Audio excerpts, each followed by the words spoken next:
आज हम आपको रायगढ़ के कोसमनारा के सत्यनारायण बाबा धाम की कहानी बताने जा रहे हैं, जो 16 फरवरी 1998 से अब तक तीनों मौसम ग्रीष्म ऋतु, वर्षा ऋतु एवं शीत ऋतु में खुले आसमान के नीचे निरंतर तपस्या कर रहे हैं। कृषक परिवार में जन्मे और उसके बाद बाबा बनने तक की विस्तार से कहानी देखें।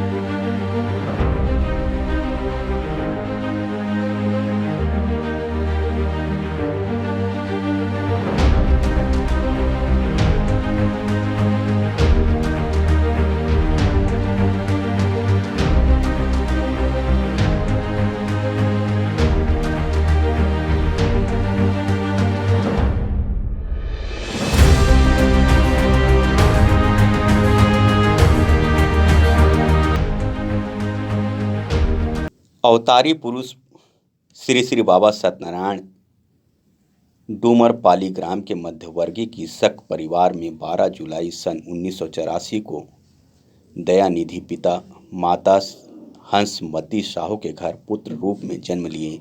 बाबा का नाम हलधर रखा था, परंतु बाबा के पिता इन्हें सत्यम कहकर पुकारते थे।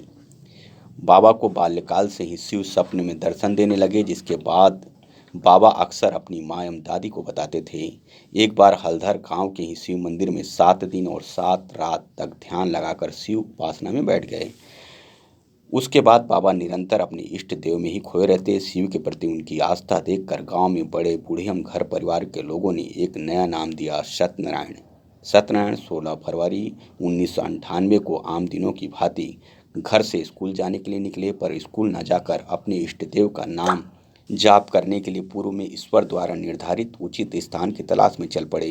पृथक गांव देवरी डूमरपाली से 18 किलोमीटर दूर कोसम नारा गांव के उजाड़ बियान जगह पर तलाश पूरी हुई और सत्यनारायण ने यहीं पर अपनी तपस्या बना डाली। उसी दिन एक पत्थर को शिवलिंग मानकर अपनी जिह्वा अर्पण कर तपस्या में लीन हो गए।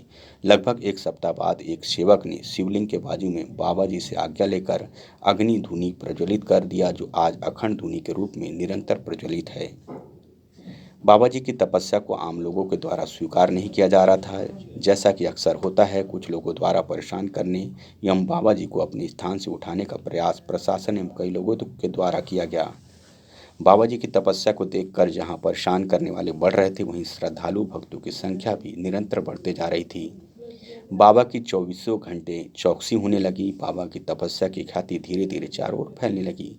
इसे देख सुनकर आसाम कामाख्या से श्री श्री 108 मौनी कलहारी बाबा उम्र 108 वर्ष भी कोसम नारा रायगढ़ सत्यनारायण बाबा की तपस्या देखने आए। बाबा की तपस्या से प्रभावित होकर 2003 तक श्री 108 सत्य चंडी महायज्ञ किया एवं बाबा सत्यनारायण को श्री श्री 108 की उपाधि देकर अपने स्वयं धाम को वापस हो गए। तब से आज तक प्रतिवर्ष उनके अनुयायी यहाँ कोसम नारा आते हैं। भारी मात्रा में भक्तजन दर्शन करने वाले और मन वांछित फल पाने लगे हैं। निर्माण शुरू हुआ, प्रथम कुटिया बनी, फिर पानी की व्यवस्था ही। धीरे धीरे बाबा जी का धाम अपना स्वरूप लेने लगा है। पत्थरों की जगह शिवलिंग की स्थापना हो गई, धुनी की जगह हवन कुंड बना दिया गया। बाबा जी के खेत की जमीन में बैठे थे। भक्तों के अनुरोध पर चबूतरा पर बैठने को राजी हुए। जगत जननी अष्टभुजी दुर्गा माता का भी निर्माण 2009 में पूर्ण हुआ।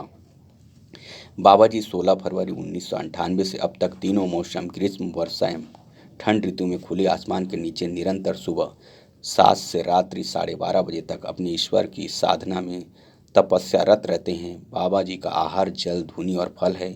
बाबा जी ऐच्छिक नृत्य क्रिया करते हैं। बाबा जी किसी भी भक्त जन से वार्तालाप बातचीत नहीं करते। बाबा जी प्रतिदिन रात्रि 1 बजे से सुबह 4 बजे तक आने वाले सभी भक्तों से मुलाकात करते हैं और बाबा जी अपनी बातों को भक्तों के इशारे से बताते हैं। इस सब की जानकारी वहाँ के पुजारी ने बताई।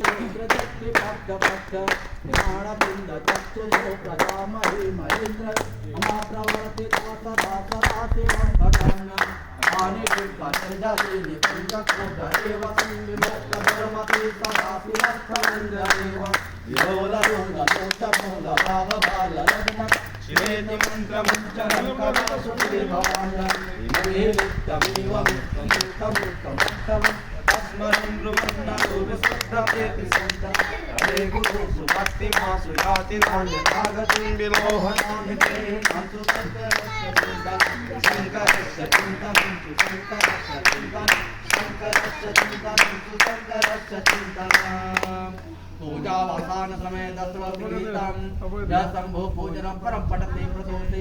बाबा जी का ग्राम डुमरपाली है, यहाँ से लगभग 15 किलोमीटर है और 26 वर्ष हो गए ना यहाँ पे बैठे हैं, तपस्या में रहते हैं और कुछ खाते वाते नहीं हैं, अन्न में जल वल लेते हैं और इसी प्रकार से बैठे रहते हैं। जैसे कोई चर्चा करना चाहता है या कुछ बात? हाँ, अब बाबा जी 1 बजे रात को नेत्र खोलते हैं। उस समय में 1 बजे रात से 4 बजे तक भक्त लोग आते हैं आशीर्वाद लेने के लिए। बाबा जी आशीर्वाद देते हैं। कहाँ कहाँ से आते हैं यहाँ पर?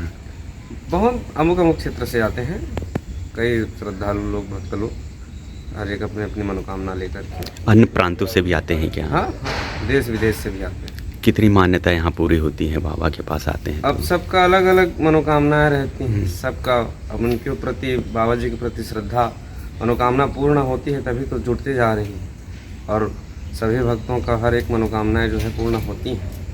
बाबा जी के प्रति श्रद्धा भाव रखते हैं और आते हैं, अपने अपने देश से विदेश से आते हैं दर्शन के लिए।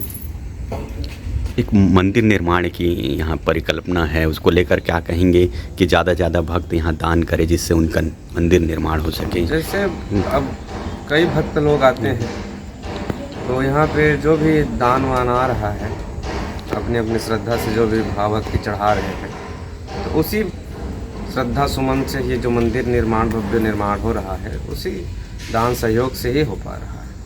लोगों से कैसा अपील करेंगे कि ज़्यादा से ज़्यादा दान करें कि जल्दी मंदिर निर्माण हो जाए? अब देखिए, जो भी अब जैसा भी दे रहे हैं हो रहा है धीरे धीरे। अब भक्तों की भाव ही तो यहाँ पे चढ़ती है। जिनका उनसे क्या कहना है कुछ? बाबा जी की माता जी भी हैं, आती हैं, हर एक पर्व में आती हैं। जैसे सावन का पर्व हो गया और शिवरात्रि का पर्व हो गया, बाबा जी का जन्मोत्सव भी मनाया जाता है। ये राजनेता भी आते हैं क्या यहाँ? हाँ, अब क्या है, राजनेताओं में सभी अब भक्त ही हैं, अपनी अपनी आशीर्वाद लेने के लिए तो आते ही। यहाँ बड़ी बड़ी फैक्ट्रियाँ हैं, उनसे कुछ मिलता है, दान उन मिलता है? हाँ, आता है, अब जो भी जैसा भी देते हैं। अपना नाम बता दीजिए। मेरा नाम सुरेंद्र शर्मा है।